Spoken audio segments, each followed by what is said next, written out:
자, 그 다음에 이제 치료에 대해서 얘기를 하겠습니다. 자, 모든 치료는 여러분 부작용이 있습니다. 부작용 없는 치료는 없습니다. 여러분, 이게 이제 일반적인 원칙적인 얘기입니다.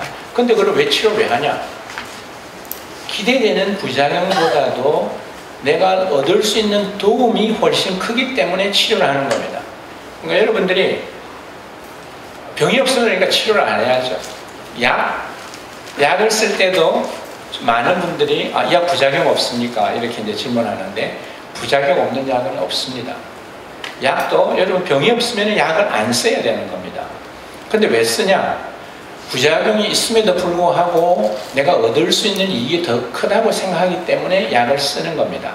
근데 약으로 개발되어서 시중에 판매가 되고 있다고 그러면은 대부분은 여러분 그 약을 사고 나서 어디 약 설명서 있잖아요. 설명서 읽어보면 부작용이 뭐 길게 적혀 있습니다. 그러니까 종종 그 부작용 다 읽어보고 오시는 분들도 가끔 있습니다.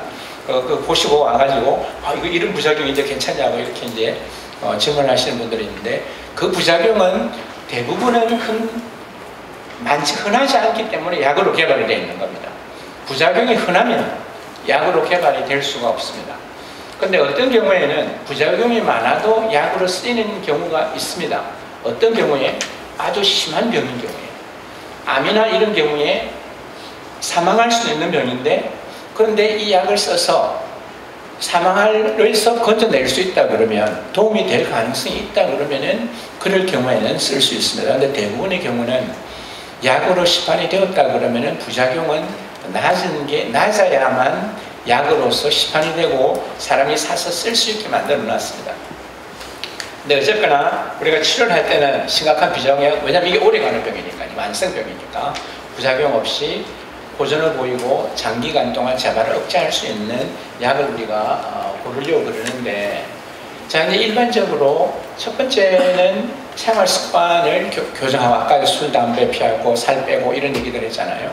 생활 습관 교정을 하고, 그리고 먹는 거는 맛있는 것, 고기나 기름이나 이런 것보다는 채소나 야채나 그런 걸 먹고, 그 다음에는 피부에서 보습제를 사용해서 피부가 건조하지 않도록 노력을 하고, 그 다음에는 약으로 들어가고, 약으로 안 되면 광선 치료나 먹는 약, 그 다음에 안 되면 주사약으로 넘어갑니다. 이게 이렇게 점차 여기 이제 건선의 중증도가 심해질수록 이제 오른쪽으로 이렇게 올라가는 겁니다.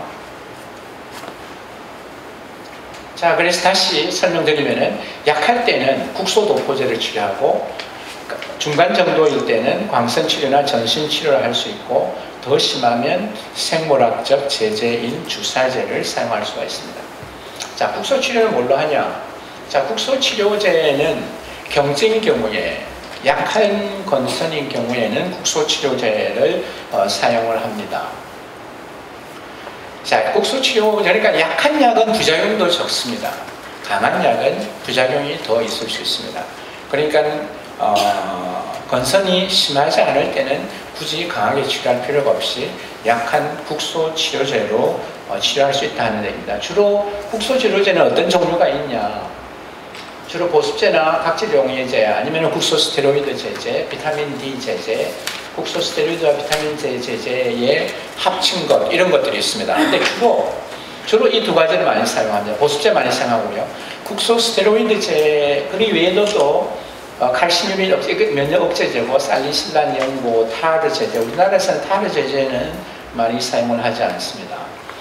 근데 약국에서 처방 없이 구입한 약, 약국에서 파는 약 중에도 스테로이드 약 중에서 강한 약들이 있습니다. 그래서 함부로 바르는 약을 사용하는 것은 좋지 않을 것 같습니다. 그리고 바른 약 신체 부위별로 얼굴, 겨드랑이, 사타구니, 성기 부위 이런 데는 약한 약제를 발라야 됩니다. 그리고 머리나 다른 무릎이나 이런 데는 좀 강한 약을 발라도 괜찮아요. 부위에 따라서 약의 세기가 달라질 수가 있습니다. 그리고 국소치료제는 정해진 용법대로 적정량을 충분한 기간 동안에 바르는 게 좋은데, 그럼 어느 정도를 발라야 되냐? 자, 여러분 이 그림 보시면 손가락 끝마디 한마디를 이게 쭉 짜면 이걸 가지고 자기 손바닥 2개 넓이를 바를 수 있습니다. 그러니까 그 말은 연고를 많이 바를 필요가 없다는 겁니다. 손바닥 하나면 양쪽 손바닥의 넓이를 바를 수 있으니까 조금만 발라도 된다는 겁니다. 그리고 그러니까 전체적으로 이제 그럼 어느 정도 발라야 되냐? 목이나 얼굴 전체 다 바르면 한 손가락 끝마디 한 2개 반 정도를 바르면 되고, 이렇게 이제 손바닥에는 하나만, 요 반만 바르면 되고, 전체 다리를 다 하면 어느 정도 양이 되고, 이런 식으로 계산해 놓은 게 있는데, 어쨌거나 중요한 거는 여러분 손바닥 끝마디 하나를 발랐을 때 내 손바닥, 양쪽 손바닥을 바를 수 있다. 이걸 여러분들이 기억하고 계시면 될 것 같습니다. 그리고 얼마나 자주 발라야 되냐? 의사가 권한 대로 바르면 됩니다. 첫 번째. 그리고 여러분들이 이제 알고 두시면 좋을 거는 보수에는 수시로 바르면 되고, 스테로이드는 하루에 한두 번, 비타민 D는 하루에 2번, 국소 스테로이드 비타민 복합제는 하루에 한 번, 칼슘 유린이 하루에 2번. 이게 각각에 따라서 조금씩 차이가 있는데, 어쨌거나 병원에서 여러분 처방한 의사가 권하는 대로 하시면 될 것 같습니다. 그리고 보습제와 바르는 약은 어떻게 하냐?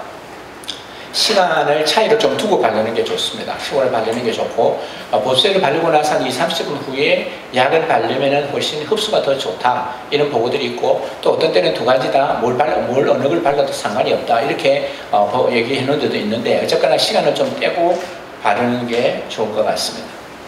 그 다음에 이제 국소 스테로이드제인데, 국소 스테로이드제는 1등급에서 7등급까지 등급이 다양합니다. 1등급이 강하고 7등급이 약합니다. 그러니까 7등급, 예를 들면 여러분 서양에 나가면 약국에서 그냥 살 수 있는, 우리나라도 마찬가지로 약국에 살 수 있는 스테로이드는 대체로 7등급입니다. 하이드로코티존이라는 약은 약국에 그냥 살 수 있게끔 만들어 놨습니다. 근데 다른 거는 대부분 못 사게 처방이 있어야만 쓸 수 있게 되어 있어요. 근데 우리나라에도 이 중간 등급인데도 여전히 살 수 있는 약도 있습니다. 근데 이 부작용들이 스테로이드 좋은 약입니다. 스테로이드 좋은 약이고 좋은 약인데 잘 사용하면 좋은 약입니다. 근데 치료 효과가 굉장히 빠르고, 근데 문제가 뭐냐면 장기간 사용했을 때는 여러 가지 부작용들이 있을 수가 있습니다. 그리고 장기적으로 사용하면 내성이 생겨서 약에 대한 효과가 떨어집니다.